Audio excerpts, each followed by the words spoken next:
ಹೂವಲ್ಲಿ ಕಾಯಾಗಿ ಕಾಯಲ್ಲಿ ಹಣ್ಣಾಗಿ ಹಣ್ಣಲ್ಲಿ ಬೀಜ ಮಳೆಯೋ ಹತ್ತೇನೆ ಸಂಕ್ರಾಂತಿ ಸಂಕ್ರಾಂತಿ.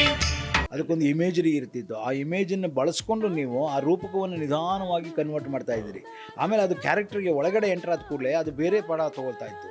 ಅದಕ್ಕಿಂತಲೂ ಜನಪದೀಯವಾಗಿರುವಂಥ ನಂಬಿಕೆಗಳಿರುವಂಥ ಜನರ ಮೌಖಿಕ ಇದ್ರೊಳಗಿರ್ಬೋದಾದಂಥ ಸಂಕ್ರಾಂತಿನ ತರೋದಕ್ಕೆ ಅವಕಾಶ ಇದೆ ಅಂತ ಗೊತ್ತಾಯ್ತು. ಮಾರೇಗೌಡನಂಥ ಕ್ಯಾರೆಕ್ಟರ್ನ ಬೇರೆಯವ್ರು ಹೆಂಗೆ, ನನಗೆ ಪ್ರತಿ ಸಲ ಅವನ್ನ ಶೂಟ್ ಮಾಡಬೇಕಾದ್ರೆ ನಮ್ಮ ತಾತನ ಜ್ಞಾಪಕ ಬರೋದು. ನಾನು ನೋಡಿರೋ ನನಗೆ ಹೆಂಗೆ ಆಗೋದು ಅಂದರೆ ನಮ್ಮ ಮನೆ ಒಳಗೆ ನಡೀತಾ ಇದೆ ಇದು ಅನಿಸೋದು. ಆಮೇಲೆ ಚಂದ್ರದು ಮ್ಯಾಜಿಕ್ ಏನಂತಂದರೆ, ಚಂದ್ರಗೆ ಸಿನಿಮಾ ಕ್ರಾಫ್ಟ್ ತುಂಬ ಚೆನ್ನಾಗಿ ಗೊತ್ತಿತ್ತು. ನನಗೆ ಯಾವಾಗ ಗೊತ್ತಾಯಿತು ಅಂದರೆ, ನಾನು ಸ್ವಲ್ಪ ಮೊದಲು ಅನುಮಾನನೇ ಇತ್ತು.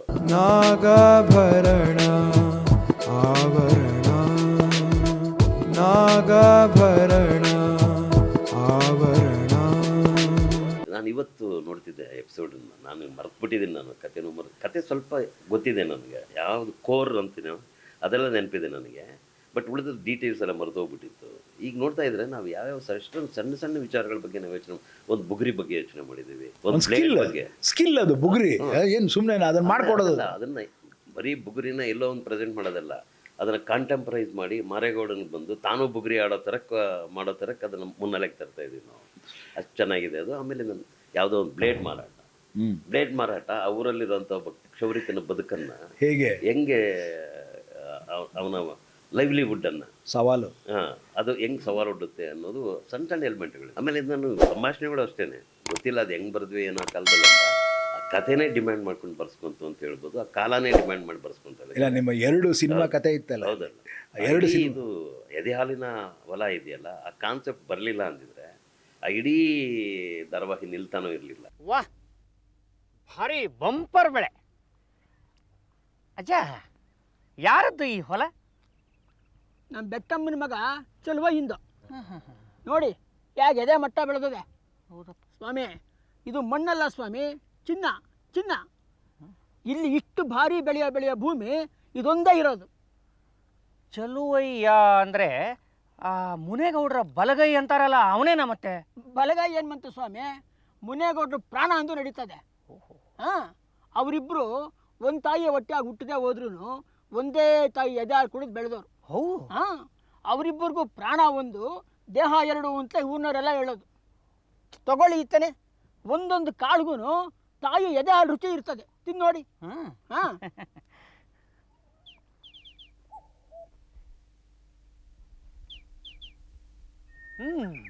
ತುಂಬ ರುಚಿಯಾಗಿದೆ ಅಜ್ಜ. ಮತ್ತೆ ಇನ್ನೊಂದು ತಿಂತೀರೇನಾ? ಬೇಡ ಬೇಡ ಬೇಡ, ಒಂದು ತೆನೆ ರುಚಿ ನೋಡಿದ್ರೆ ಸಾಕು, ಇಡೀ ಹೊಲದ ಕಾಳಿನ ರುಚಿ ಗೊತ್ತಾಗ್ಬಿಡುತ್ತೆ. ಅದು ಗೊತ್ತಾಗಿದ್ದೆ ಯಾಕೆ ಅಂತಂದರೆ, ನನಗೆ ಒಂದು ಬೇಕು, ಏನಾದ್ರು ಒಂದು ಭಾಳ ಬಲವಾಗಿರೋದು ಬೇಕು. ಜೊತೆಗೆ ಏನು ಇವತ್ತು ದೀಪಗಳ ಥರ ಒಡೆದೋಗ್ಬಿಟ್ಟಿದ್ದಾವೆ ಅಥವಾ ಫ್ರ್ಯಾಕ್ಚರ್ಡ್ ಆಗಿದೆ ಬದುಕುಗಳು, ಮತ್ತು ಸಾಮಾಜಿಕವಾದ ಇಂಜಿನಿಯರಿಂಗ್, ಸೋಷಿಯಲ್ ಇಂಜಿನಿಯರಿಂಗ್, ಹಳ್ಳಿಯ ಸೋಷಿಯಲ್ ಇಂಜಿನಿಯರಿಂಗ್ ಅಂತ ಕರಿತೀವಲ್ಲ, ಅಲ್ಲಿ ಫ್ಯೂಡಲ್ ಆಗಿರೋಂಥ ಗೌಡ್ರ ಕಮ್ಯುನಿಟಿ ಇರುತ್ತೆ, ಇನ್ನೊಂದು ಸಣ್ಣ ಜಾತಿ ಕಮ್ಯುನಿಟಿ ಇರುತ್ತೆ, ಒಬ್ಬ ಟೈಲರ್ ಕಮ್ಯುನಿಟಿ ಇರುತ್ತೆ, ಒಬ್ಬ ಕ್ಷೌರಿಕನ ಕಮ್ಯುನಿಟಿ ಇರುತ್ತೆ. ಅದೆಲ್ಲಕ್ಕಿಂತ ಹೆಚ್ಚಾಗಿ ಬೆಟ್ಟಮ್ಮ ಮತ್ತು ಗಂಗಪ್ಪ ಚಲುವಯ್ಯ ಆ ಇಡೀ ಇದಕ್ಕೆ ಒಂದು ದೊಡ್ಡ ರೀತಿಯ ಬೇಸಿನ ಆಗ್ಬಿಡ್ತದೆ. ಬಹುಶಃ ಆ ಬೇಸ್ ಇರಲಿಲ್ಲ ಅಂದರೆ, ಆ ದಲಿತ ಸ್ಪರ್ಶ ಇರಲಿಲ್ಲ ಅಂದರೆ ಅದು ಖಂಡಿತವಾಗಿ ಕೂಡ ಈ ಮಟ್ಟಕ್ಕೆ ಅದು ಇನ್ಕ್ಲೂಸ್ ಆಗ್ತಿರ್ಲಿಲ್ಲ. ಇಡೀ ವಿಲೇಜಿನ ಇನ್ಕ್ಲೂಸಿವಿಟಿ ಬರ್ತಿರ್ಲಿಲ್ಲ. 2 ಗೌಡಿಕೆಗಳ ಗಲಾಟೆ ಅಲ್ಲೇ ಆಗ್ತಿತ್ತು. ಬಟ್ ಎದೆ ಹಾಲಿನ ಹೊಲ, ಬೆಟ್ಟಮ್ಮ, ಪರ್ಟಿಕ್ಯುಲರ್ಲಿ ಬೆಟ್ಟಮ್ಮ, ಆಮೇಲೆ ನಾನು ಚಲುವಯ್ಯ, ಗಂಗಪ್ಪ, ಆ ಪಾತ್ರಗಳ ಡಿವಿನಿಟಿ ಇದೆಯಲ್ಲ, ಆ ಬದುಕಿನ ಘನತೆ ಇದೆಯಲ್ಲ, ಅದು ಭಾಳ ದೊಡ್ಡದು ಅನಿಸ್ತದೆ. ನಾನು ಎತ್ತವ್ವ ನಿನ್ನ ಋಣ ತೀರ್ತುಕೊಂಡು ಅಂತ ಎತ್ಬಿಟ್ಟು ಕಣ್ಣು ಮುಚ್ಕೊಂಡು ಹೊಂಟೋದು. ಆಗ ಆ ಸಣ್ಣ ಮಗಿಗೆ ನಿನ್ನ ಎದೆ ಹಾಲು ಕೂಡಿಸಿ ನೀನು ತಾನೇ ಈ ದೇಹ ಬೆಳೆಸಿದ್ದು, ಆ ಋಣ ನನ್ನ ಮ್ಯಾಲೆ ಇಲ್ವೇನವ್ವ? ನೋಡು, ನೀನು ಪದೇ ಪದೇ ಋಣದ ಮಾತಾಡೋದಾದ್ರೆ ನಾನು ಸತ್ತ ಮ್ಯಾಕೆ ನಾನು ಗುಣಿ ಮ್ಯಾಗೆ ಹಾಲು ತುಪ್ಪ ಉಯ್ದು ಸಮ ಮಾಡ್ಕೊಂಬಿಡು. ಇದಕ್ಕೇನು ಕಮ್ಮಿ ಇಲ್ಲ. ಏನೋ ಹಾಲು ತುಪ್ಪ ದಿಸಿಯ ಮಾತಾಡ್ತಾ ಇದ್ದೀರಾ? ನಂಗೆ ಕೊಟ್ಬಿಡಿ, ನಾನೇ ಕುಡಿದು ಬಿಡ್ತೀನಿ. ಮುನಿಯಪ್ಪಣ್ಣ, ನಿಮ್ಮಂತಕ್ಕೆ ಹೋಗಿದ್ದೆ, ರಾಗಿ ಎಲ್ಲ ಹಾಕ್ಬಿಟ್ಟು ಬಂದೆ. ಭಾಳ ಹೆಮ್ಮೆ ಪಡ್ಬೋದಾದೇನಂದ್ರೆ, ಸಂಕ್ರಾಂತಿಗೆ ನಾವು ಬರಿತಾ ಇದ್ದಿದ್ದು ಅಷ್ಟೇ, ಅದು ಟ್ರಾನ್ಸ್ಫಾರ್ಮ್ ಆಗ್ತಾ ಇದ್ದಿದ್ದು ಸ್ಕ್ರೀನ್ ಮೇಲೆ. ಆಮೇಲೆ ಜನರು ಕೂಡ ಅದಕ್ಕೆ ರೆಸ್ಪಾಂಡ್ ಮಾಡ್ತಾ ಇದ್ದು. ಇದೆಲ್ಲ ನೋಡ್ತಿದ್ರೆ ನನಗೆ ಸಣ್ಣ ಸಣ್ಣ ಮನುಷ್ಯರ ಬದುಕುಗಳಲ್ಲಿ ಎಷ್ಟು ಉದಾತ್ತತೆ ಇರ್ತದೆ ಅಂತ ಗೊತ್ತಾಗೋಯ್ತು. ಹೌದು, ನಾನು ಒಪ್ಕೊಂಡಿದ್ದೆ. ಯಾಕೆಂದರೆ ಸಂಕ್ರಾಂತಿ ಬರೆಯೋದಕ್ಕೆ ಒಂದೇ ಕಾರಣ, ಕೋಡಳ್ಳಿ ಶಿವರಾಮ್ ನಿಮ್ಗೆ ಗೊತ್ತಿದೆ, ನಿಮ್ಗೆ ಗೊತ್ತು ಮೊದಲ ನನ್ನ ಮೊದಲ ಚಿತ್ರದ ನಿರ್ಮಾಪಕ. ನಿರ್ಮಾಪಕ ಅವರಳ್ಳಿಲಿದ್ದೆ ನಾನು. ಮಧ್ಯಾಹ್ನದ ಹೊತ್ತು ಎಲ್ಲ ಕೆಲಸ ಬಿಟ್ಬಿಟ್ಟು ಓಡ್ತಿದ್ರು. ಎಲ್ಲಿಗೆ ಹೋಗ್ತಾ ಇದ್ದಾರೆ ಇವರು, ಎಲ್ಲಿಗೆ ಹೋಗ್ತಾ ಇದ್ರು, ಕೆಲಸ ಬಿಟ್ಬಿಟ್ಟು ಹೊಲಗಳಲ್ಲಿ ಎಲ್ಲಿಗೆ ಹೋಗ್ತಾ ಇದ್ದಾರೆ ಅಂದರೆ ಮಾಯಾಮೃಗ ಸೀರಿಯಲ್ ನೋಡಕ್ಕೆ ಹೋಗ್ತಾ ಇದ್ರು. ನಾನು ನೋಡಿರಲಿಲ್ಲ, ಇದು ಯಾವ್ದು ಮಾಯಾಮೃಗ ನೋಡಬೇಕಲ್ಲ ಅಂತಂದ್ಬಿಟ್ಟು ಸೀತಾರಾಮ್ದು ಮಾಯಾಮೃಗ ನೋಡಿದೆ. ನನಗೊಂಥರ ಬೇಜಾರಾಯಿತು. ಯಾಕೆ ಬೇಜಾರಾಯಿತು ಅಂದರೆ ಇವ್ರ ಬದುಕುಗಳಲ್ಲಿ ಎಷ್ಟೆಲ್ಲ ಉನ್ನತವಾದಂಥ ಘನತೆ ಇದೆ, ಅಂಥ ಬದುಕುಗಳು ಕಂಡ್ರೆ ಇವರು ಅದಕ್ಕೆ ರೆಸ್ಪಾಂಡ್ ಮಾಡಬೇಕು. ಬಟ್ ಈ ಥರ ಒಂದು ಮಧ್ಯಮ ವರ್ಗದ ಮತ್ತು ಒಂಥರ ಸರ್ಫೇಷಿಯಲ್ ಆಗಿರುವಂಥ ಮಿಡಲ್ ಕ್ಲಾಸ್ ವ್ಯಾಲ್ಯೂಗಳನ್ನು ಯಾಕೆ ಇವರು ನೋಡಬೇಕು? ಇದೊಂಥರ ಗುಲಾಮ್ತನ ಅನ್ನಿಸ್ತು ನನಗೆ.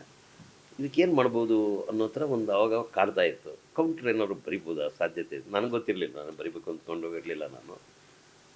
ಅದಕ್ಕೆ ಇದು ಸವಾಲಾಗುತ್ತೆ ಅಂತಾಯಿತು. ಇನ್ನೊಂದು ಸಂಕ್ರಾಂತಿ, ಇಡೀ ಸಂಕ್ರಾಂತಿಯ ಫಿಲಾಸಫಿ ಇದೆಯಲ್ಲ, ಈ ಎಕ್ಸಿಸ್ಟಿಂಗ್ ಫಿಲಾಸಫಿ ಏನಿದೆ ಸಂಕ್ರಾಂತಿ ಬಗ್ಗೆ, ಅದಕ್ಕಿಂತಲೂ ಜನಪದೀಯವಾಗಿರುವಂಥ ನಂಬಿಕೆಗಳಿರುವಂಥ ಜನರ ಮೌಖಿಕ ಇದರೊಳಗಿರ್ಬೋದಾದಂಥ ಸಂಕ್ರಾಂತಿನ ತರೋದಕ್ಕೆ ಅವಕಾಶ ಇದೆ ಅಂತ ಗೊತ್ತಾಯ್ತು ನನಗೆ. ಸೊ ಅದು ನನ್ನನ್ನು ನಿಮ್ಮ ಟೈಟಲ್ಲು ಜೊತೆಗೆ ಹಿಂದೆ ನಾನು ಮಾಯಾಮೃಗ ನೋಡಿದಾಗ ಅನಿಸಿದ್ದು ಇದಿತ್ತಲ್ಲ, ಇಲ್ಲ ಇವರು ಬದುಕಲ್ಲದ ಬದುಕದ ಮೌಲ್ಯಗಳನ್ನು ಇವರು ಯಾಕೆ ತಗೊಳ್ತಾ ಇದ್ದಾರೆ, ಇವರಲ್ಲಿ ಅದಕ್ಕಿಂತಲೂ ಉನ್ನತವಾದ ಮೌಲ್ಯಗಳಿರುವಾಗ ಅದ್ಯಾಕೆ ಅಲ್ಲಿ ಬರಲ್ಲ ಅನ್ನೋದೊಂದು ಯಾಕೆ ಅದನ್ನು ಅವ್ರು ಹೇಳೋಕ್ಕಾಗಲಿಲ್ಲ, ಯಾಕೆ ಹೇಳೋಕ್ಕಾಗಲಿಲ್ಲ, ತಮ್ಮಲ್ಲೇ ಇರೋದನ್ನು ಯಾಕೆ ಅವ್ರು ನೋಡೋಕ್ಕಾಗ್ತಿಲ್ಲ, ಯಾಕೆ ಕಾಣೋಕ್ಕಾಗ್ತಿಲ್ಲ, ಯಾಕೆ ಹೇಳೋಕ್ಕಾಗ್ತಿಲ್ಲ. ಸೊ ಅದು ನನಗಿತ್ತು ಅದು. ಸೊ ಇವೆರಡು ಕೂಡ ಒಂದು ಸವಾಲೇ ಅಂತ ಅನಿಸ್ತು. ಬಟ್ ಅದು ಅದ್ಭುತವಾದ ರೀತಿಯಲ್ಲಿ ಸಂಭವಿಸ್ಬಿಡ್ತು ಅಂತಲೇ ಹೇಳ್ಬೋದು. It happen. ಇಟ್ ಹ್ಯಾಪನ್ ಅಂದಾಗ ಅದು ಹಂಗೆ ಆಗೋಗ್ತಿತ್ತು. ನೀವು ನನಗೆ ಫೋನ್ ಮಾಡೋ ಅಗತ್ಯ ಇರಲಿಲ್ಲ, ನಾನು ಬಂದು ಜಾಯ್ನ್ ಆಗೋ ಅಗತ್ಯ ಇಲ್ಲ, ಚಂದ್ರು ಸಿಗೋ ಅಗತ್ಯ ಇಲ್ಲ. ಅದ್ರ ಜೊತೆಗೆ ನಿಮ್ಮ ಬಗ್ಗೆ ಒಂದು ಮಿತ್ತಿತ್ತು, ಕೋಟ್ಗಾನಹಳ್ಳಿ ರಾಮಯ್ಯನ ಕೂರಿಸಿ ಬರೆಸ್ತೀರಾ, ಆಗತ್ತಾ? ಇಂಪಾಸಿಬಲ್. ಇದು ಮಿತ್ತು. ಯಾರನ್ನು ಕೇಳಿದ್ರು ನಮ್ಮ ನಾಟಕದ ಹುಡುಗರನ್ನ, ನಮ್ಮ ಪಿಚ್ಚಳ್ಳಿ ಅವೆಲ್ಲ ಭಾಳ ಜನ ಸ್ನೇಹಿತರಿದ್ರಲ್ಲ, ರಾಮಣ್ಣ ಬರಲ್ಲ ಗುರುವೇ, ಅವ್ನು ಸಿಗಲ್ಲ, ಒಳ್ಳೆ ಉಸಿರು ಹಿಂಗಿದ್ರೆ ಇಲ್ಲಿದ್ರೆ ನಾಳೆ ಅಲ್ಲಿರ್ತಾನೆ, ಅವನು ಅಲಮಾರಿ ಅವನ ಕೈಲಿ ಬರ್ಸೋಕ್ಕೆ ಸಾಧ್ಯವೇ ಇಲ್ಲ, ಅದು ಏನು ಮೆಗಾ ಧಾರಾವಾಹಿ ಮಾಡೋಕ್ಕೆ ಹೋಗ್ತೀರ, ನಿಮ್ಗೆ ಬುದ್ಧಿ ಇದೆಯಾ ಅಂತ ಹಿಂಗೆ ಹೇಳಿದರು. ನನಗೇನೋ ಒಂದು ಇದು ನಂಬಿಕೆ ಏನು ಅಂತಂದರೆ, ನೀವು ಭಾಳ ಆತ್ಮೀಯರು. ಯಾವ ರೀತಿ ಆತ್ಮೀಯರು ಅಂದರೆ, ಸಕಾಲಿಕವಾಗಿ ಸರ್ವರಿಗೂ ಮರ್ಯಾದೆ ಕೊಟ್ಕೊಂಡು ನೀವು ಒಂದು ಹೊಸ ಹುಡುಕಾಟವನ್ನು ಪ್ರಾರಂಭ ಮಾಡಿದಿರಿ. ಕಲ್ಚರಲ್ ಹುಡುಕಾಟ, ಸಂಸ್ಕೃತಿಯ ಹುಡುಕಾಟ. ಅದು ನಾಟ್ ಯಾವುದೋ ಒಂದು ಪರ್ಸನಲ್ ಇದಲ್ಲ. ನನಗೆ ಅಂತಹ ಒಬ್ಬ ಹುಡುಕಾಟ ಮಾಡ್ತಾ ಇರೋವಂಥ ವ್ಯಕ್ತಿ ಜೊತೆ ನಾವು ಯಾಕೆ ಇದನ್ನು ಕೇಳಬಾರ್ದು, ನೋಡೇ ಬೋಣ ಅಂತ ನಾನು ಬಂದು ನಿಮ್ಮನ್ನು ಕೇಳಿದಾಗ, ನೀವು ಅಲ್ಲಿ ಬಂದಾಗ, ಅಫ್ಕೋರ್ಸ್ ಅದು ಚಿಲ್ಡ್ರನ್ ಫಿಲ್ಮ್ ಅಂತೂ ಅದನ್ನು ಮಾಡಿದ್ವಿ, ಆಮೇಲೆ ಏನೇನೋ ಕೆಲಸ ಆಯಿತು, ಆಮೇಲೆ ನಾವು ಮೇಜರ್ ಫಿಲ್ಮೇ ಮಾಡಿದ್ವಿ, ಆಮೇಲೆ ನೀಲ ಮಾಡಿದ್ವಿ. ಅದಕ್ಕಿಂತ ಬೇಕಾ ಅದ್ಭುತವಾದ ಸಿನಿಮಾ ಮಾಡಿದ್ವಿ ನೀಲನ್ನ. ಇವತ್ತಿಗೂ ಕಣ್ಣು ಮುಚ್ಚಿದ್ರೆ ಆ ಹಾಡು, ಆ ಸೀನ್ಗಳು ಬೇರೆ ಯಾರು ಊಹೆ ಮಾಡೋಕ್ಕೂ ಸಾಧ್ಯ ಇಲ್ಲ. ನಾವಿವತ್ತು ಏನೇನೋ ಕಾರಣಗಳಿಂದ ಸಿನಿಮಾನ ಎಲ್ಲೆಲ್ಲೋ ಇಟ್ಕೋತೀವಿ.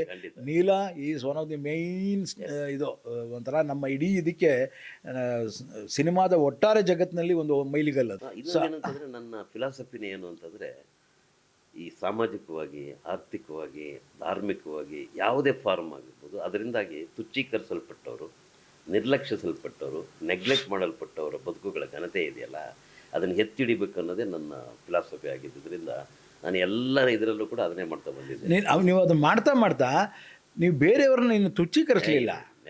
ಅಯ್ಯೋ, ಮಾರೇಗೌಡನಂಥ ಕ್ಯಾರೆಕ್ಟರ್ನ ಬೇರೆಯವ್ರು ಹೆಂಗೆ, ನನಗೆ ಪ್ರತಿ ಸಲ ಅವನ್ನ ಶೂಟ್ ಮಾಡಬೇಕಾದ್ರೆ ನಮ್ಮ ತಾತನ ಜ್ಞಾಪಕ ಬರೋದು. ನಾನು ನೋಡಿರೋ ನನಗೆ ಹೆಂಗೆ ಆಗೋದು ಅಂದರೆ, ನಮ್ಮ ಮನೆ ಒಳಗೆ ನಡೀತಾ ಇದೆ ಇದು ಅನಿಸೋದು. ನಮ್ಮ ಮನೇಲಿ ನಮ್ಮ ಅಪ್ಪನ ಯಾರೋ ಮಾತಾಡ್ತಿದ್ದಾರೆ, ನಮ್ಮ ಅಪ್ಪ ಬೆಂಗಳೂರಿಗೆ ಬಂದಿದ್ದಾನೆ, ನಮ್ಮ ಚಿಕ್ಕಪ್ಪ ಅಲ್ಲಿರೋದು ಊರಲ್ಲಿ, ಅವನು ಹಿಂಗೆ ಮಾತಾಡಿಸ್ತಾ ಇದ್ದಾನೆ. ಸೊ ಇವನು ನಮ್ಮ ತಾತ ಹಿಂಗೆ ಹೇಳ್ತಾ ಇದ್ದಾನೆ, ನಮ್ಮ ಅಜ್ಜಿ ಹಿಂಗೆ ಹೇಳ್ತಿದ್ದಾಳೆ ಅಂತ. ಇದು ಪ್ರತಿಯೊಂದು ನಮ್ಮ ಊರಿನ ಘಟನೆಗಳ ಜೊತೆಗೆ ಐ ಥಿಂಕ್ ಚಂದ್ರಿಗೂ ಅದೇ ಆಗಿದೆ ಅವನಿಗೆ. ಯಾಕೆಂದರೆ ಅವನು ಕೂಡ ಅದೇ ರೀತಿ ಹಳ್ಳಿಗಳಲ್ಲಿ ಅವನ ಇಡೀ ಸಂಬಂಧವನ್ನು ದೃಢೀಕರಿಸಿದವನು. ಆಮೇಲೆ ಚಂದ್ರದು ಮ್ಯಾಜಿಕ್ ಏನಂತಂದರೆ, ಚಂದ್ರಿಗೆ ಸಿನಿಮಾ ಕ್ರಾಫ್ಟ್ ತುಂಬ ಚೆನ್ನಾಗಿ ಗೊತ್ತಿತ್ತು. ನನಗೆ ಯಾವಾಗ ಗೊತ್ತಾಯಿತು, ನಾನು ಸ್ವಲ್ಪ ಮೊದಲು ಅನುಮಾನನೇ ಇತ್ತು, ಹೆಂಗೆ ಮಾಡ್ತಾರೋ ಇಲ್ಲ ಸೀಮಿತ. ನೀವು ಕೇಳಿದ್ರಿ ಕೂಡ, ನೀವು ತಾನೇ ಮಾಡ್ತೀರಾ, ಬೇರೆ ಇವರು ಇರಲ್ವಾ, ಚಂದ್ರು ನೀವು ಮಾತ್ರ, ಸೂರ್ಯ ಏನು ಮಾಡ್ತಾನೆ ಅಂತೆಲ್ಲ ಕೇಳಿದ್ರಿ. ಯಾಕಂತಂದರೆ ಅದನ್ನು ಈಗ ಉದಾಹರಣೆಗೆ ಮಿತ್ತನ್ನು, ಈಗ ನಾವು ತಂದಿರೋ ಮಿತ್ಸ್ ಇದೆಯಲ್ಲ, ಅದರಲ್ಲಿ ಪಾಲುಕಮ್ಮ ಆಗ್ಬೋದು, ಅವರ ಆಗ್ಬೋದು, ಅದೆಲ್ಲ ನಮ್ಮ ಹಳ್ಳಿದೇನೆ ಬದುಕೋದು. ಹಳ್ಳಿ ಬದುಕಲ್ಲಿ ಇದ್ದಂಥ ನಿಜವನ್ನೇ ನಾನು ಕೇಳಿದ್ದನ್ನು, ನಾನು ನೋಡಿದ್ದನ್ನೇ ಅಲ್ಲಿ ಮಿತಿಫೈ ಮಾಡಿರೋದು. ಅವುಗಳನ್ನ ಶೂಟ್ ಮಾಡಬೇಕಲ್ಲ. ಕಿರುತೆರೆಯಲ್ಲಿ ಬರೀ ಇದೇನೋ ಹೇಳ್ತಾರಲ್ಲ, ಹಂಗೆ ಒಂದು ಮನೆಯಲ್ಲಿ ಕ್ಯಾಮ್ರಾನಲ್ಲಿ ಇಟ್ಕೊಂಡು ಮಾಡಬೇಕಾದಂಥ ಒತ್ತಡದಲ್ಲಿರುವಂಥ ಮಿತಿಯಲ್ಲಿರುವಂಥ ಮಾಧ್ಯಮದಲ್ಲಿ ಅಂಥವನ್ನ ಟ್ರಾನ್ಸೆಂಡ್ ಮಾಡೋದಿದೆಯಲ್ಲ ಅದು ದೊಡ್ಡ ಚಾಲೆಂಜು. ನನಗಂತೂ ಕೆಲವು ಸಾರಿ ಶಾರ್ಟ್ ಇಡ್ತಾ ಇದ್ದಿದೆಯಲ್ಲ, ತೆಗ್ದಿರೋದಿದೆಯಲ್ಲ ಇಡೀ ಸೀನ್ ನೀವು ಬರೆಯೋದನ್ನ ಒಂದು ಸೀನನ್ನ ಒಂದೇ ಶಾರ್ಟಲ್ಲಿ ಮಾಡ್ತಿದ್ದ. ಹೌದು ಅದು ಹೆಂಗೆಂಗೋ ಮ್ಯಾನಿಪುಲೇಟ್ ಮಾಡೋಣ, ಅದನ್ನು ಒಂದು ಕೊರಿಯೋಗ್ರಾಫ್ ಮಾಡೋಣ, ಅದನ್ನು ಖಂಡಿತ ಕೊರಿಯೋಗ್ರಾಫ್ ಮಾಡೋಣ. ನನಗೆ ಅದು ಆಮೇಲೆ ನನಗೆ ಪಾಠ ಆಗೋಯ್ತು. ನಾನು ಹೇಳಿದೆ ಒಂದೇ ಶಾರ್ಟ್ಲೆ ಮಾಡ್ತಾರೆ ಗುರು, ನೀನೇನು ಹಿಂಗಂತೀಯ ಅನ್ನೋನು. ಆ್ಯಕ್ಟ್ರುಗಳು ಹಂಗೆ ಪ್ರಿಪೇರ್ ಆಗಿಬಿಟ್ಟಿದ್ರು. ನಾನು ಶಾರ್ಟ್ ಇಟ್ಬಿಟ್ಟು ಟ್ರಾಲಿ ಹಿಂಗಾಗುತ್ತೆ, ನೀನು ಅಲ್ಲಿ ಇಲ್ಲಿ ಬರಬೇಕು, ಇಲ್ಲಿಂದ ಮುಂದೆ ನೆಕ್ಸ್ಟ್ ಅವ್ನು ತಗೋತಾನೆ ಅಂತಂದರೆ ಕರೆಕ್ಟಾಗಿ ಮಾಡೋರು ಅವರು. ಅಂದರೆ ಎಷ್ಟು ಚೆನ್ನಾಗಿ ಅವರನ್ನು ಟ್ರೈನ್ ಕೂಡ ಮಾಡಿಬಿಟ್ಟಿದ್ದ. ನಾನು ಮಧ್ಯೆ ಸಿನಿಮಾಗೆ ಹೋಗ್ತಿದ್ದೆ, ವಾಪಸ್ ಬರ್ತಿದ್ದೆ, ಕಂಟಿನ್ಯೂಸ್ ಆಗಿ ಸ್ಕ್ರಿಪ್ಟ್ ಮೇಲೆ ಮಾತ್ರ ನನ್ನ ಹಿಡ್ತಾ ಇತ್ತು. ಎಡಿಟೆಡ್ ವರ್ಷನ್ ಹೊರಗಡೆ ಹೋಗುತ್ತಲ್ಲ, ಸಂಕಲನ ಮಾಡಿ ಆ ನಾಗಿಣಿ ಬರೋಣ ಅದರ ಇನ್ಚಾರ್ಜು, ಸಂಕಲನ ಪೂರ ಮ್ಯೂಸಿಕ್ ಎಲ್ಲ ಪಾಪ ರಾತ್ರಿ ಎಲ್ಲ ಮಾಡೋಳು. ಅವಳು ಹೇಳೋಳು, ಅಯ್ಯಪ್ಪ ಎಷ್ಟು ಮೈಯೆಲ್ಲ ಜುಮ್ಮು ಅನ್ನತ್ತೆ ಡೈಲಾಗು ನೋಡೋದು ಕೇಳ್ತಾ ಇದ್ರೆ ಅನ್ನೋಳು. ಸೊ ಅಂಥ ಇದನ್ನು ಟ್ರಾನ್ಸ್ಲೇಟ್ ಆಯಿತು ಟೆಲಿವಿಷನ್ಗೆ, ಮಾಧ್ಯಮಕ್ಕೆ ಅನ್ನೋದಿದೆಯಲ್ಲ. ನಮ್ಮ ಮಿತಿಯಲ್ಲಿ ನಾವೇನಾದ್ರೂ ಹೆಚ್ಚಿಗೆ ರಿಸೋರ್ಸಸ್ ಇದ್ದು ಅವಕಾಶ ಇದ್ದಿದ್ರೆ ಅದನ್ನ ಕ್ಲಾಸಿಕಲ್ ಆಗಿ ಕನ್ವರ್ಟ್ ಮಾಡ್ಬಿಡ್ಬೋದಿತ್ತಲ್ಲ. ಹೌದಲ್ಲ, ಎಷ್ಟು ಮಿತಿಯಲ್ಲಿ ಮಾಡಿದೀವಿ ನಾವು. ನೆಗ್ಲೆಕ್ಟೆಡ್ 2 to 2:30 ಇದರಲ್ಲಿ ನನಗೆ ಆಶ್ಚರ್ಯ ಏನಂತಂದ್ರೆ ಸನ್ರೈಸ್ ಮಾಡಿದ್ ನಾವಲ್ವಾ. ಇವತ್ತು ನನ್ನ ಹೆಂಡತಿ ಸನ್ರೈಸ್ ಕೊಂಡ್ಕೊಳ್ತಾಳೆ ಪಕ್ಕದ ಅಂಗಡಿಯಲ್ಲಿ, ಪಕ್ಕದ ಸಣ್ಣ ಶಾಪ್ ಅದು. ಅಂದ್ರೆ ಸನ್ರೈಸ್ಗೆ ಸಂಕ್ರಾಂತಿ ಅವ್ರಿಗೆ ಬೇಕೋ ಬೇಡೋ ಗೊತ್ತಿಲ್ಲ, ಸನ್ರೈಸ್ ಅಂತ ಇವತ್ತು ಸಣ್ಣ ಅಂಗಡಿಯಲ್ಲೂ ಕೂಡ ನೆಟ್ವರ್ಕ್ ದೊಡ್ಡ ರೀತಿ ವಿಸ್ತಾರನ ಕೊಡ್ತಲ್ಲ ಅದು ನಿಜ.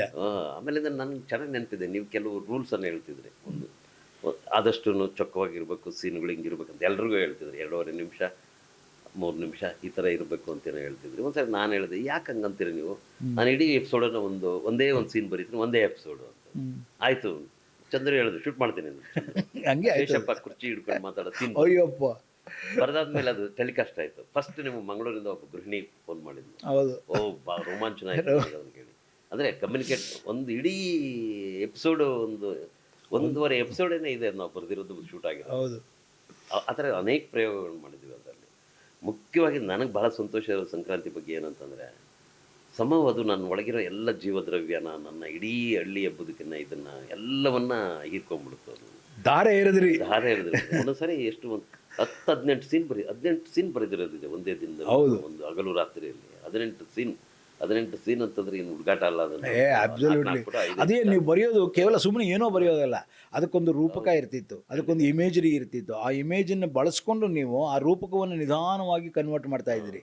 ಆಮೇಲೆ ಅದು ಕ್ಯಾರೆಕ್ಟರ್ಗೆ ಒಳಗಡೆ ಎಂಟರ್ ಆದ ಕೂಡಲೇ ಅದು ಬೇರೆ ಪಡ ತಗೊಳ್ತಾ ಇತ್ತು. ಅದು ಪಾತ್ರದ ಜೊತೆಗೆ ಬೆಳೆಯೋ ರೀತಿ ನೋಡಿದ್ರೆ ಆ ರೂಪಕ ಎಂಥ ರೂಪಕ ಇದು ಅನ್ನೋದು ನೀವು ಹೇಳಿದ್ರಲ್ಲ, ಇನ್ನೆಲ್ಲಿಗೂ ಕನೆಕ್ಟ್ ಆಗೋದು. ಆಮೇಲೆ ಅದು ಸೊ ಯಾವುದು ಬೇಕಾಬಿಟ್ಟಿಯಾಗಿರಲಿಲ್ಲ. ನೀವು ಸುಮ್ಮನೆ ಏನೋ ಬರೆದಿದ್ದ ಅಂತ ಅಲ್ವೇ ಅಲ್ಲ. ಪ್ರತಿಯೊಂದರಲ್ಲೂ ನಿಮ್ಮ ಅಕ್ಷರಗಳಲ್ಲಿ ಆ ಚಿಂತನೆ ಬಹಳ ನೀಟಾಗಿ ಕಾಣಿಸ್ತಾ ಇತ್ತು. ಬಹಳ ನಿಮ್ಮ ಆ ಗಂಭೀರತೆ ನಮಗೂ ಬಂದ್ಬಿಟ್ಟಿತ್ತು ಅಂತ ಕಾಣುತ್ತೆ. ಅದಕ್ಕೆ ನಾವು ಮಾಡ್ಬೇಕಾದ್ರೆ ಗಡಗಡ ಅಂತ ಇದ್ವಿ, ಸ್ವಲ್ಪ ತಾಳಪ್ಪ, ಸರಿಯಾಗಿ ಪಕ್ಕ ಮಾಡ್ಕೊಳಪ್ಪ, ಅಂದರೆ ವರ್ಡ್ ಚೇಂಜ್ ಮಾಡಬೇಡ ಅಣ್ಣ, ನಿನ್ನ ಕಾಲಿಗೆ ಬೀಳ್ತೀನಿ ಅಂತ ಕೇಳೋದು ಎಷ್ಟೋ ಸಲ ಆ್ಯಕ್ಟ್ರ್ಗಳಿಗೆ. ಸರ್ ಒಂಚೂರು ಬರೀ ಹೇಳೋಕ್ಕಾಗ್ತಿ, ಮೌತಿಂಗ್ ಮಾಡ್ಕೊಳಪ್ಪ ದಯವಿಟ್ಟು, ಚೆನ್ನಾಗಿ ಮಾಡ್ಕೋಬೇಕಾದ್ರೆ 5 ರಿಹರ್ಸಲ್ ಮಾಡು, ಒಂದೇ ಟೇಕ್ ಒಡೆಯೋಣ ಬೇಕಾರೆ ಅಂತ ಈ ಥರ ಮಾಡಿಸ್ತಾ ಇದ್ವಿ. ಯಾವತ್ತೂ ನಿಮ್ಮ ಬರೆದ ಅಕ್ಷರವನ್ನು ನಾವು ತೆಗೆದು ಹಾಕಲೇ ಇಲ್ಲ. ಪ್ರತಿಯೊಂದನ್ನು ಬಳಸ್ಕೋತಾ ಹೋದ್ವಿ, ಹೆಚ್ಚು ಅದಕ್ಕೆ ಗಮನ ಕೊಟ್ವಿ, ಮತ್ತು ಆ್ಯಕ್ಟ್ರ್ಗಳ ಮುಖಾಂತರ ಅದನ್ನು ಚೆನ್ನಾಗಿ ಭಾವಗಳಲ್ಲಿ ತುಂಬಿಸಿದ್ವಿ. ಅದರಿಂದ ಸಂಕ್ರಾಂತಿಯಲ್ಲಿ ಮೂಲ ರೈಟ್ರೇ, ಯಾವುದೇ ಟೆಲಿವಿಷನ್ ಸೀರಿಯಲ್ಲು ಮೂಲ ರೈಟ್ರ್ ಏನು ಕೊಡ್ತಾ ಇರ್ತಾನೋ ಅದನ್ನು ನಿಧಾನವಾಗಿ ಜೀವ ತುಂಬಿಸಿ, ಭಾವ ತುಂಬಿಸಿ, ಅದನ್ನು ಪರಿಸರಕ್ಕೆ ನಿರ್ಮಾಣ ಮಾಡಿಕೊಂಡು ಏನೋ ಒಂದು ರೀತಿಯಲ್ಲಿ ಅದನ್ನು ಶೋಮನ್ಶಿಪ್ಗೆ ತರ್ತೀವಿ ಅಷ್ಟೇ. ಆದರೆ ಶೋಮನ್ಶಿಪ್ ಕೂಡ ನೀವು ಹೇಳ್ದಂಗೆ ಎಲ್ಲ ಸಿಕ್ಬಿಟ್ಟಿದ್ರೆ ಕ್ಲಾಸಿಕ್ ಆಗ್ಬಿಡ್ತಾ ಇರ್ತೇನೋ. ಅದೇನೋ ದೇವರು ನಮಗೆ ಇಲ್ಲ, ನೀನು ಇಷ್ಟರಲ್ಲೇ ಇರಬೇಕು ಅಂತ ಡೇಸ್ ಥರನೋ ಆ ಥರ ಏನೋ ರಿಸೋರ್ಸ್ಫುಲ್ಲಾಗಿ ನಮಗೇನೋ ಸಿಗೋಕ್ಕೆ ಸಾಧ್ಯ ಆಗಿದ್ರೆ ಇದಾದ ಕಡೆ ಯಾವತ್ತೂ ಮರೆಯಲಾಗದಂಥ ಒಂದು ಕಡಿಮೆ ಬಡ್ಜೆಟ್ಟು, ಕಡಿಮೆ ಸಮಯಗಳು, ಆಮೇಲೆ ಜಾಸ್ತಿ ಕ್ಯಾರೆಕ್ಟರ್ಗಳು. ನೀವು ಮಾಲ್ಗುಡಿ ಡೇಸು ಅಥವಾ ಇನ್ನೊಂದನ್ನು ರೆಫರೆನ್ಸ್ಗೆ ಹೇಳಿದಾಗ ನಿಮ್ಗೆ ಅಷ್ಟೇ ಕ್ಯಾರೆಕ್ಟರ್ಗಳು ಜೊತೆಲಿ ಓಡಾಡಿದ್ದೆ. ಇಲ್ಲಿ ಬರುವ ಕ್ಯಾರೆಕ್ಟರ್ಗಳನ್ನು ಲೆಕ್ಕಾಚಾರ ಹಾಕೋದು ಸುಮ್ಮನೆ ನನ್ನ ಹತ್ರ ಇದ್ದ ಎಪಿಸೋಡ್ಗಳೆಲ್ಲ ಆ್ಯಕ್ಟರ್ಗಳನ್ನ ಲಿಸ್ಟ್ ಮಾಡ್ತಾ ಹೋದೆ. ಸರ್, ಒಂದು 400ರಿಂದ 500 ಕ್ಯಾರೆಕ್ಟರ್ಗಳು ಹೊರಟೋಯ್ತು. ಬೇರೆ ಬೇರೆ ಅವರ ಸಂಬಂಧಗಳು, ಅವರಲ್ಲಿರೋ ಘರ್ಷಣೆಗಳು, ಸಂಘರ್ಷಗಳು, ಮತ್ತು ಅವರ ಅಪೋಸಿಟ್ಟು ಮತ್ತು ಕೌಂಟರ್ ಅಪೋಸಿಟ್ಗಳು, ಇವುಗಳನ್ನೆಲ್ಲ ನೋಡಿದಾಗ ನಾವು ಇಷ್ಟು ಕ್ಯಾರೆಕ್ಟರ್ಗಳನ್ನು ನಾವು ಹ್ಯಾಂಡಲ್ ಮಾಡಿದ್ದೀವ. ಅದೇ ಅದು ಭಾಳ ಮುಖ್ಯವಾಗಿ ನಮ್ಗೆ ಸಿಕ್ಕಿದ್ದೇನು ಅಂತಂದರೆ, ಅದನ್ನು ಒಂದು ದಲಿತ ಬದುಕಿನ ಬೇರ್ನಿಂದ ನಾವು ಕಟ್ಟಿದ್ದು. ಅದಿರಲಿಲ್ಲ ಅಂದರೆ ಅದಕ್ಕೆ ಆ ಥರ ಡೈಮೆನ್ಷನ್ ಬರೋಕ್ಕೆ ಸಾಧ್ಯ ಇರಲಿಲ್ಲ.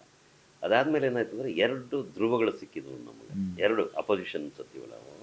ಒಂದು ಮಾರೇಗೌಡ ಈ ಕಡೆಗೆ, ಇವನು ಶೇಷಪ್ಪ ಈ ಕಡೆ. ಇನ್ನೊಂದು ಇನ್ನುಳಿದವೆಲ್ಲನೂ ಬೇರೆ ಬೇರೆ ಇನ್ನೊಂದು ಕಷ್ಟ. ಬಟ್ ಇವೆರಡರ ಮಧ್ಯೆ ಇದೆಯಲ್ಲ ಸಂಘರ್ಷ, ಮೌಲ್ಯಗಳ ಸಂಘರ್ಷ ಇದೆಯಲ್ಲ, ಎರಡು ವಿದ್ಯಮಾನಗಳಿದೆಯಲ್ಲ, ಎರಡನ್ನೂ ಬೇರೆನೇ ಅವು.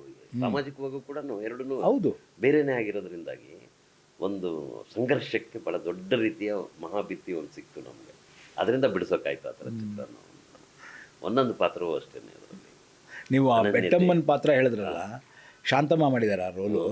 ಓ ಮೈ ಗಾಡ್, ಏನು ಭಾಷೆ was a very good fantastic actress ಅವರು. ಆಮೇಲಿಂದನೂ ಬ್ರಾಹ್ಮಿನ್, ಲಿಬರಲ್ ಬ್ರಾಹ್ಮಿನ್, ಅದನ್ನು ಕೂಡ ನಾವು ಮನ್ನಿಸಿದ್ದೀವಿ ಅದರೊಳಗಡೆ. ಹೌದು, ನಾವು ಅದನ್ನು ರಿಡಿಕ್ಯೂಲ್ ಮಾಡೋದಾಗಲಿ, ಅದನ್ನು ಎಂಥದ್ದು ಇಲ್ಲ. ದಾಸಪ್ಪನ ಇಡೀ ಫ್ಯಾಮಿಲಿ ಅದನ್ನು ತಿರಸ್ಕರಿಸೋದಾಗಲಿ ಮಾಡಿಲ್ಲ. ಅದೇನಿದೆಯೋ ಅದನ್ನಷ್ಟೇ ಹೇಳಿದ್ದೀವಿ. ಹೌದು, ಏನು ಕಾಂಟ್ರಿಬ್ಯೂಟ್ ಮಾಡ್ತೋದು ಅದು ಅಷ್ಟೇ. ಆ ಇಡೀ ಹಳ್ಳಿಗೆ. ಅದ್ರ ಜೊತೆಗೆ ಅವರ ಸಂಘರ್ಷಗಳು ಏನಿತ್ತು ಏನನ್ನು ನಾವು ಬೆಟ್ಟ ತೋರ್ಸೋಕೆ ಹೋಗಿಲ್ಲ. ಅಲ್ಲಿರೋಂಥ ಉನ್ನತವಾಗಿ ಮೌಲ್ಯ ಇದ್ದರೆ ಅದನ್ನು ಉನ್ನತವಾದ್ದು ಅಂತ ಹೇಳಿದ್ದೀವಿ.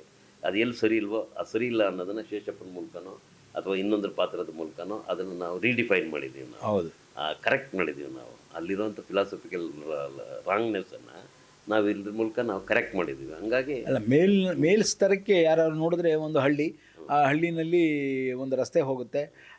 ರಸ್ತೆ ಹೋಗೋದಕ್ಕೆ ಮುಂಚೆ ಆಗೋದು, ಅದರ ನಂತರದ್ದು, ಮತ್ತು ಸಣ್ಣ ಸಣ್ಣ ಕ್ಷೋಭೆಗಳು, ಸಣ್ಣ ಸಣ್ಣ ಆಸೆಗಳು, ದುರಾಸೆಗಳು, ಇವುಗಳು ಹೇಗೆ ಅವರನ್ನು ನಿಧಾನವಾಗಿ ಒಂಥರ ಸೆಲ್ಫಿಶ್ ಅಂತ ಅನ್ನೋ ಇದಕ್ಕೆ ತರ್ತಾ ಹೋಗುತ್ತೆ ಅನ್ನೋದನ್ನು ಮೇಲ್ಸ್ತರದಲ್ಲಿ ಕಾಣಿಸ್ತಾ ಇರುತ್ತೆ.